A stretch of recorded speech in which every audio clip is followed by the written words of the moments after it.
국내 정치권도 술렁이고 있습니다. 여당은 파장을 주시하면서 신중한 입장을 보이고 있는데 야당은 철저한 진상 규명을 요구하며 공세에 나섰습니다. 국회 연결합니다. 황윤태 기자. 네, 국회입니다. 네, 여야 반응은 어떻습니까? 네, 한미 정상회담을 보름가량 남기고 미국 정보기관의 한국 정부에 대한 도감청 정황이 담긴 외신 보도가 나오자 여당이 국민의힘은 파장을 예의주시하고 있습니다. 김기현 대표는 정확한 진상조사가 먼저라면서 국제 상황을 고려해 국익에 부합하는 조치를 신중하게 찾아야 한다고 했는데요. 직접 들어보시겠습니다. 어디까지가 사실인지가 규명되는 것이 선행되어야 되는데 이 문제에 대해서 국익에 부합하는 조치가 무엇인지 신중하게 접근해야 된다고 봅니다. 민주당은 용산 대통령실 이전과 관련 있는 것 아니냐며 공세에 나섰습니다.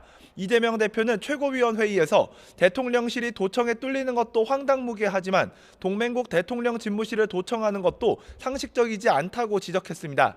이 대표 발언도 들어보시겠습니다.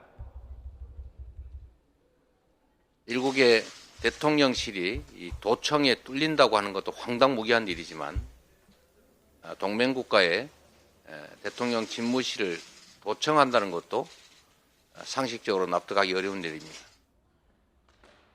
관련 내용을 다루는 국회 상임위원회 소집 여부도 관심인데요. 민주당은 국가정보원도 도감청 여부를 알지 못한 것으로 파악했다면서 국정원장이 참석하는 정보위 그리고 국방위, 운영위에서 따지겠다는 방침입니다. 반면에 국민의힘은 다음 주쯤 정보위를 열어 관련 내용을 질의하되 국정원장이 나올 필요까지는 있겠느냐는 입장입니다. 네, 오늘 국회에서는 선거제도 개편 논의가 시작되죠. 그렇습니다. 오늘 오후 2시부터 국회 전원위원회가 시작합니다. 지난 2003년 이라크 파병 기간 연장을 논의하기 위해 열린 뒤 20년 만에 성사된 전원이었는데요. 앞으로 나흘 동안 집중 토론을 통해 내년 총선에 적용할 선거제 개편 방안을 논의하고 여야 합의안을 도출한다는 계획입니다.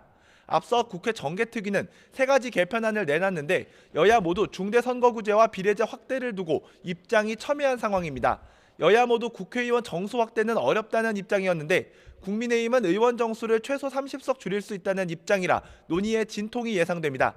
이런 가운데 여야 지도부는 1년 앞으로 다가온 총선 승리도 다짐했습니다.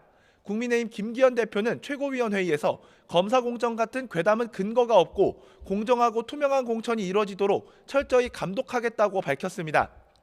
개파에 따른 차별도 없고 정당하지 않은 인위적 인물 교체로 억울한 낙천자가 생기는 일도 없을 것이라며 당의 단합을 강조했습니다. 이재명 대표는 정치인들이 잘했는지 못했는지 평가하고 다시 맡길지 결정할 때 지지율은 강물 위의 물결 같은 것이라며 진정한 국민의 뜻은 흐름에 있다고 언급했는데요. 낮은 자세로 국민 뜻을 존중하고 정치가 해야 할 본연의 일을 성실하게 끊임없이 차곡차곡 해 나가겠다고 밝혔습니다. 지금까지 국회에서 YTN 황윤태입니다.